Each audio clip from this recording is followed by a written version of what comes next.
नमस्कार दोस्तों, पीआरबी हिंदी में आपका स्वागत है। आज के वीडियो में हम माइक्रोसॉफ्ट एक्सेल के अंदर एक नया फॉर्मूला सीखेंगे जिसका नाम है टेक फंक्शन। हमें माइक्रोसॉफ्ट 365 के अंदर जो एक्सेल अवेलेबल है, चाहे वो विंडोज में हो, मैक में हो या वेब में अवेलेबल है। यहाँ पे क्विक डेमो देखते हैं और फिर उसके बाद इस फॉर्मूले के थोड़े से डिटेल में देखेंगे। जैसे अभी यहाँ पे हमारे पास एक डेटा है, अगर आप स्क्रीन में देख रहे होंगे तो इस डेटा में हमें कुछ चूजन रो या कॉलम्स को अगर हमें दिखाना है, वहाँ पे मान लीजिए टॉप 3 या टॉप 5 उस टाइप के रिजल्ट चाहिए आपको, तो उस केस में हम यहाँ पे टेक फंक्शन का यूज कर सकते हैं। और टेक फंक्शन को जो हमने पीछे डायनामिक एरे फंक्शन सीखे हैं उनके साथ कंबाइन करके भी हम कुछ अच्छे रिजल्ट यहाँ पे दिखा सकते हैं। यहाँ पे जो पहला रिजल्ट है इसमें हमने सिंपली ये लिया हुआ है कि शुरू के जो 5 रो है इनके सिटी, उनके मार्क्स के टोटल और उनके ग्रेड लिया हुआ है। और जो दूसरा नीचे जो हम डेटा देख रहे हैं, यहाँ पे हमने जो टॉप 3 जो स्टूडेंट है इनको मार्क वाइज हमने किसी दूसरे फंक्शन के साथ कंबाइन करके इसका रिजल्ट निकाला हुआ है। चलिए देखते हैं कैसे इस्तेमाल करना है। फॉर्मूला लिखना शुरू करेंगे, इक्वल टू टेक। ठीक है, यहाँ पे 3 पैरामीटर है हमारे पास। एरे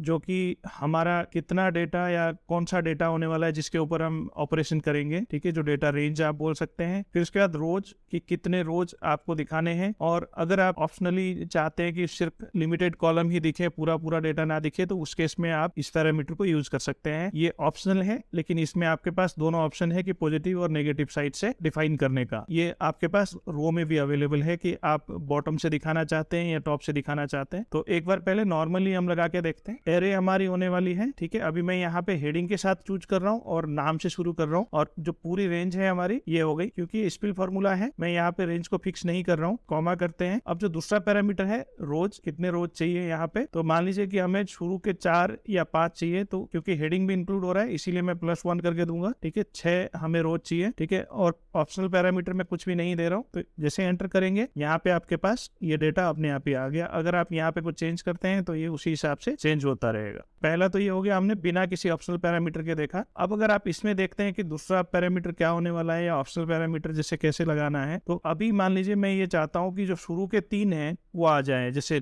नाम है, रोल नंबर है और सिटी है। ठीक है, तो यहाँ पे मैंने लिखा ऑप्शनल पैरामीटर या जो कॉलम वाला फील्ड है यहाँ पे लिखा 3। ठीक है, और जैसे एंटर करते हैं तो यहाँ पे हमारे रिजल्ट चेंज हो गए और जो लास्ट के 2 कॉलम थे वो एलिमिनेट हो गए। अब इसी तरीके से अगर आपको मान लीजिए कि पीछे की तरफ से कॉलम दिखाने हैं, जैसे सिटी, टोटल और ग्रेड, अगर कॉलम के लास्ट से या नेगेटिव डायरेक्शन से अगर आपको जाना है तो आप माइनस करेंगे तो इंडेक्स जो है उल्टे से शुरू होगा। और जैसे आप -3 लिखेंगे तो आप देख रहे होंगे कि ग्रेड, टोटल और सिटी आ गए, जो कि आपके दूसरी तरफ से शुरू हो रहे हैं या जैसे जो टेबल के एंड की तरफ से राइट साइड में जा रहे हैं। अब इसी तरीके से आप रो में भी कर सकते हैं। रो में भी अगर आप नेगेटिव पैरामीटर देंगे तो इसका मतलब है कि टेबल के बॉटम से ये शुरू हो रहा होगा। जैसे -6 लिखते ही आप देखेंगे जो अभी रिजल्ट आए हमारे, अगर इनको आप चेक करोगे तो हमें रिजल्ट मिले होंगे वाराणसी तक के। ठीक है, और बैंगलोर तक के, इनफैक्ट क्योंकि हमने 6 लाइन लिया हुआ है। ठीक है, और हेडिंग में बैंगलोर चला गया क्योंकि हमने हेडिंग में ही फॉर्मूला लिखा हुआ था, जो फॉर्मेटिंग थी हमारी। ठीक है, तो आपके पास दोनों ऑप्शन है, इंडेक्स जो है पॉजिटिव और नेगेटिव देने का। अगर आप नेगेटिव इंडेक्स देते हैं तो रो के केस में बॉटम टू टॉप अप्रोच लगेगी और कॉलम के केस में राइट टू लेफ्ट डायरेक्शन में डेटा आपका डिस्प्ले होगा। अब यहाँ पे इसके यूज केसेस कई सारे हो सकते हैं। इसी को